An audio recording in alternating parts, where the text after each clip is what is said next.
really like to serve pizza for casual dinner parties because it's so easy to prepare and people love getting involved.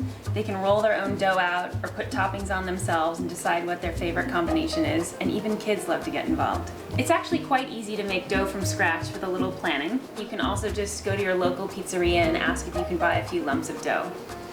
I use either bread flour or all-purpose. Bread flour creates a sturdier crust, which is great for grilling. So once the dough has risen, you need to bring it to room temperature and then stretch it out in order to top it. First, push the ball into a disc to help keep the shape round. You can also use a lightly floured rolling pin and even tossing it. My favorite part of making pizza is putting on the toppings because there's an endless number of combinations and pretty much anything you do will be delicious.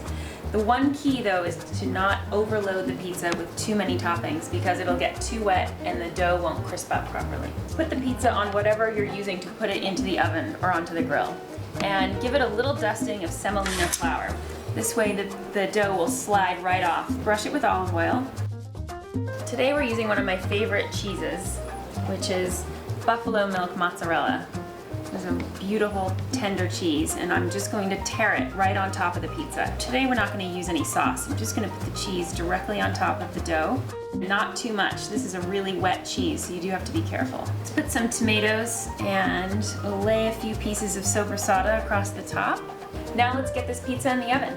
Use the highest heat possible. Usually on most ovens that's 500 or 550. If you have a pizza stone, you should definitely use it. It pulls the moisture out of the bottom of the crust.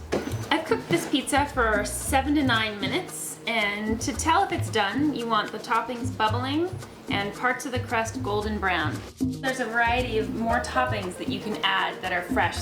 I like using torn herbs like basil, thyme, and oregano, and just adding a few leaves on the top really makes a difference. I love using scissors, just sort of a rustic way to cut the pizza, and guests always think it's sort of humorous to be cutting their food with scissors. And I would just serve it straight off of this board.